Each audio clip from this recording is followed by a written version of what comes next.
candidate, Mr. Angela City. Kamakailan, umarangkada sa social media ang isang male candidate na rumampa sa swimwear portion ng isang pageant. Bukod daw kasi sa kanyang taglay na kagwapuhan, naging agaw pansin din ang kanyang kumpiyansa at postura habang rumarampa. Lalo na nang ipinagmalaki niya ang kanyang curvy figure. Sino nga ba siya? Si Richard Jermaine Perkins o mas kilala bilang RJ, half Pinoy, half Irish Canadian na ipinanganak at lumaki sa Angeles, Pampanga. RJ, welcome to Good News. Thank Nako, it's so you so nice to much have po. you. So, super viral ka ngayon, ha? Marami yung natuwa sa transformation mo. Tell us first about your childhood. I grew up in the Philippines. I was born and raised here. I think that's one misconception a lot of people thought that I came from abroad only, but no. I was born and raised in Angeles City, Pampanga. I grew up in a family of all girls. And kasama ko po yung mga lola ko po, tsaka titas ko po. Dito naman po sa Pinas, mas nag-enjoy po ako. You speak English very fluently. Yes. I mean, you know how to speak Tagalog. Yes po, actually natunan ko po mag-Tagalog para sa showbiz career po. Kalaunan, lumipat ang kanilang pamilya sa Canada, kung saan niya ipinagpatuloy ang kanyang pag-aaral. When I went back to Canada naman, it was more of my mother was there, my brother and my sister are there. So, sino yung parang male image mo, yung father image mo? Wala po talaga. Talaga, you grew up with women, surrounded with women. Pero hindi raw naging hadlang ang pagiging malayo niya sa Pinas sa pangarap niyang maging one of the stars. Umuwi siya sa bansa taong 2019 para subukan ang kapalaran niya sa show business. RJ, tell us about your struggles, your sacrifices, no, para ma-attain mo itong dream mo na maging model or actor. Not a lot of people know this, but as of the moment, I'm alone. I live alone. So for me to pursue this whole path, they weren't really that supportive, I would say. So it's been more of a solo dream. It's not a path that they would want me to push. Sometimes I do have to admit it does get lonely since I live alone. So parang after all the glam, the lights, the cameras, I end up home and I'm just alone. I wouldn't have anyone much to talk to. Hindi man daw pabor ang kanyang pamilya, ang natatanging sumuporta raw sa pangarap niya, ang kanyang lola na si Mama Mai. Yeah, my lola has been a big inspiration to me and she's also one of the very first people that persuaded me to join the industry. When I was very young, I was very shy. In every family gathering, she would tell me, Jay, dance, sing in front of the crowd, in front of the family and everything. And from that moment on, sabi ko, this is the kind of path I want. One thing that my lola said before she passed away was, she wants to see me one last time on the screen and sana make it. Sa edad na 14, sumali siya sa isang talent search na nagbukas sa kanya ng pinto sa entertainment industry. Bata pa lang, alam na raw niya ang kalakaran sa industriya, na para sa marami, mahalaga ang pisikal na anyo ng isang artista. Mula sa kinis at kulay ng balat, pati na sa hubog ng katawan. Yun nga lang, sa pagod at pagpupuyat, naisantabi niya ang sariling kalusugan at nauwi sa sobrang pagkapayat at unhealthy lifestyle. When I entered the industry and I became very skinny, I wasn't, eating properly sometimes. There was times I would forget to eat. Nakadagdag pa nga raw sa stress niya noon, ang kritisismong natatanggap niya mula sa ibang tao. I think growing up because I was a foreigner, I'd usually get a lot of words thrown at me. Bakit? Sometimes when I would go to school, they would say, I don't normally belong there. Is it because of the accent? Minsan po. Kasi dati pa talaga hindi po ako marunong mag-Tagalog. As in, I was just straight English. I couldn't even understand my dialect in Pampanga before, which was Kapampangan. They would always say the meanest things. Like, what was the meanest thing that they told you? They were just like, if I can recall properly, there was one time I was at school, and when I was in front of there, and then they did it's more of a nasty talk on how they're saying that, your mom settled for someone low. Kasi siya po yung foreigner. Gumaganon po sila sa akin growing up. Medyo below the belt. Yeah, it was more below the belt How for would you me. defend yourself? Ever since I was a kid, I've been quite patient with that thing. So I don't wish bad on people. Like even the people who bullied me. I mean, you can do whatever you guys want. At the end of the day, I'm myself. And I think that's one thing I've been keeping for the rest of my life, where I'd rather just be patient and not, throw my anger or say anything towards them. What was the worst part of the bullying? The worst part about it was it did get to me at some point. How bad And did it get? It went to the part where I took a break from pursuing my dream for 3 years. Ang pagkakataon na sumikat, pansamantalang naudlot para kay RJ. Bumalik sa Canada at ginugol ang kanyang oras sa pag-aaral at pagtatapos sa kolehiyo. Ang pangarap ng pamilya niya na makatapos at makakuha ng corporate job, natupad nang pasukin naman niya ang industriya ng real estate sa Canada. They honestly wanted me to have a regular job, live a normal, Like? quiet life. Like office job? Office job or anything that comes by in any offer. Pero ang tawag ng entablado at ng kanyang mga taga-suporta, pilit siyang hinihila pabalik ng Pilipinas. During over the course of 3 years, there would be moments where they would say na, balik ka na sa industry. And I said, I don't know yet. I don't know if it's my time. Taong 2022, nang muling umuwi sa bansa si RJ para hanapin ang lugar niya sa industriyang pinapangarap.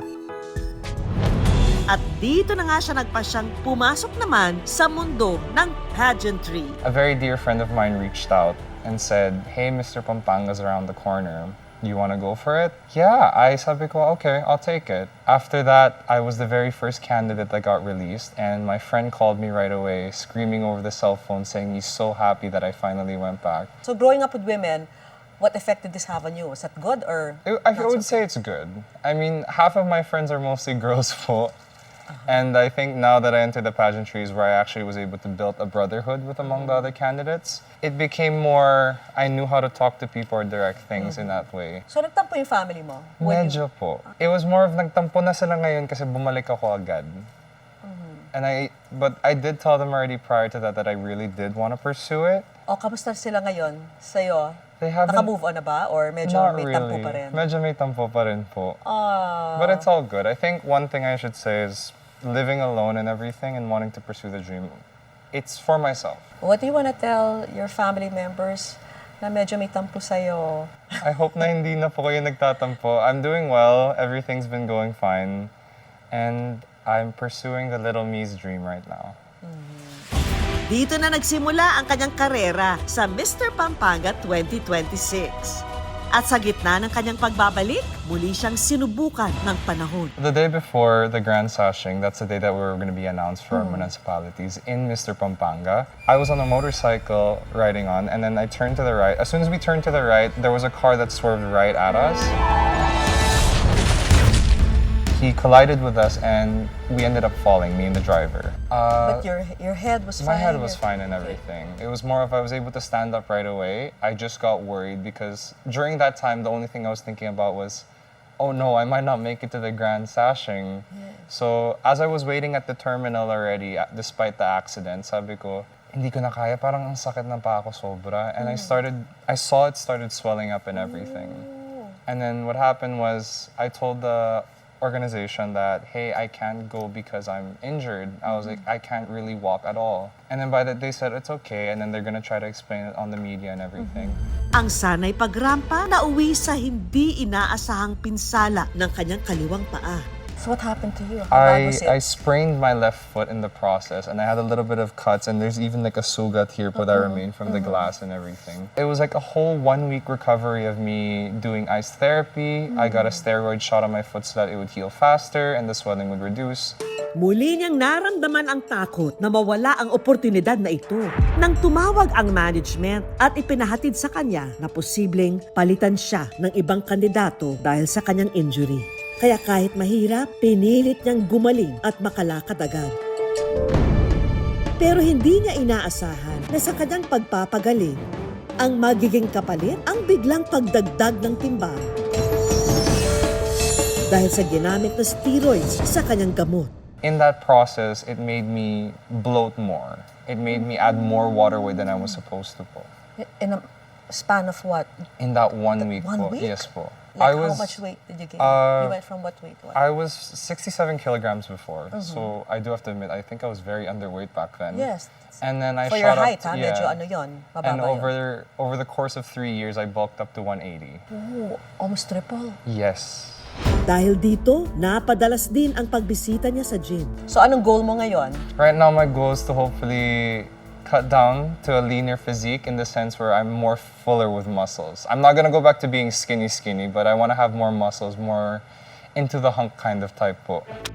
Pero para kay RJ, hindi dapat maging hadlang ang dagdag timbang sa pag-abot ng pangarap. When I gained the weight, I was actually even much more happier. I always remember what my Lola used to say, where when she saw my cheeks were squishier and fuller, she would always be so happy.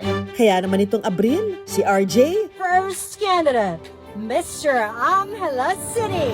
loud and proud rumampa ng buong buo ang kumpiyansa sa sarili. Para kay RJ kasi, ang totoong kagandahan nakikita sa kung gaano ka ka-proud sa iyong katawan. At ang mas nagpataba raw ng puso niya, ang malaman na maraming netizen ang nag-yes to body positivity. Tapos ngayon, viral ka. Ano yung reaction mo sa mga feedback sa'yo? Overwhelming, and at the same time, it's beautiful to see so much people reaching out about their stories on how I inspired them. Saan ka pinaka-natuwa? Anong comment yung pinaka parang nakapagpataba ng puso mo? I remember someone reached out through messaging me, and yung sabi niya po was, I've dealt with my weight for a long time and I've been bullied for being overweight. After seeing you walk that walk, I feel so proud and confident. Tapos nag-post din po siya ng photo afterwards there po. And it was sobrang nakakatuwa po. Ano gusto mong sabihin sa mga taong ganyan ang pinagdaanan? For everyone who's dealt through being on the healthier side, love yourself. At the end of the day, no one can say anything towards you because it's only you who knows you. Everyone is always going to have a verdict or a say on how you're supposed to live up to these standards, but in reality, it's up to you. Change it, be yourself, embrace it. Everyone's always beautiful in their own way po. Wala na nga nang mag-viral, marami ang na-curious sa ating confident na kalahok. Kilalanin pa siya sa ating next round, ang question and answer portion. Ano ang favorite mong pagkain? As a true Kapampangan, I would love to say my favorite food is sisig. It is the best in Angeles City, Pampanga. Ano ang iyong hobbies? My hobbies, I would like to say, are photography. I also do dancing and acting on the side. Singing for a good time, and other than that, I do love pottery. Sino si RJ kapag walang nakakakita? I am still the same old kid from Pampanga. Someone who, behind all the cameras, I'll still be the same old jolly kid po. Meron bang room for a girlfriend? Somewhere in the horizon? Hopefully. I mean, well, I'm single right now, and if any time that happens, I'll see how it goes. I mean, I'm always open naman to meeting new people po and everything and whatnot. But I guess right now, I think the only thing I'd tell them is I'm also in the career path, so I don't know how normally people would take that. I think that's one of my fears po. But yeah, I mean, I'm open naman po to dating. Okay. But none right now? None right now po, I'm single po. Okay. O yan, single daw. Hindi man daw mapapanood ng lola niya ang pageant o anumang oportunidad pa ang sumunod, alay pa rin daw itong lahat ni RJ para sa kanya. To my Mama Mai, who's in heaven already, thank you. I wouldn't be here if it wasn't for you. Thank you for pushing me to go onto that audition at 4 a.m. And thank you for always being my #1 supporter. I miss you dearly and I love you a lot. Ang tanging hangad daw ni RJ, maging inspirasyon siya para sa iba na mahalin ang kanilang sarili, anuman ang hugis ng kanilang katawan. Honestly, ever since I started the industry, sabi ko, I don't want to do it for myself or do it just because of what's in store in the career. I want to do it because eventually I want people to look up at me the way I look up to these other people. Thank you very much, you so RJ. much, Thank you for Miss. sharing your story with us. Dahil sa totoo lang, hindi kailangang maging perpekto para humanga ang tao.